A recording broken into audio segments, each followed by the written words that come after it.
Que pouvons-nous apprendre de la vie de Paul? Nous avons beaucoup de choses à apprendre de la vie de l'apôtre Paul. Cet homme tout à fait ordinaire a eu l'occasion d'accomplir des choses extraordinaires pour le royaume de Dieu. Son histoire est marquée par sa rédemption en Jésus-Christ et atteste du fait que personne n'est hors de portée de la grâce de Dieu qui sauve.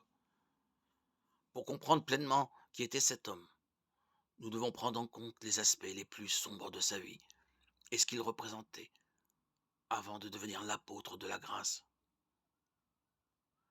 Le début de sa vie était marqué par son zèle religieux, sa violence brutale et sa persécution intraitable de l'Église primitive. Heureusement, les dernières années de sa vie étaient tout à fait différentes, puisqu'il vivait pour Christ et pour l'avancée de son royaume.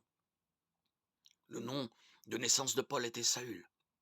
Il est né à Tars, en Cilicie, à l'extrême sud-est de la province turque moderne de Tersus, vers 1-5 après Jésus-Christ.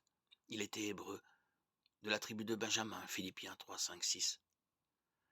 Ses parents étaient pharisiens issus d'un courant du judaïsme caractérisé par sa ferveur nationaliste et sa stricte adhésion à la loi de Moïse qui cherchait à protéger ses enfants contre toute contamination par les non-juifs.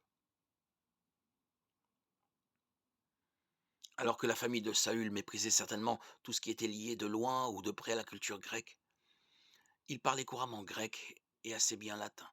La langue de son foyer était probablement l'araméen, dérivé de l'hébreu, la langue officielle de la Judée. Saül et sa famille étaient citoyens romains, mais considéraient Jérusalem comme leur ville sainte. Acte 22, 22-29.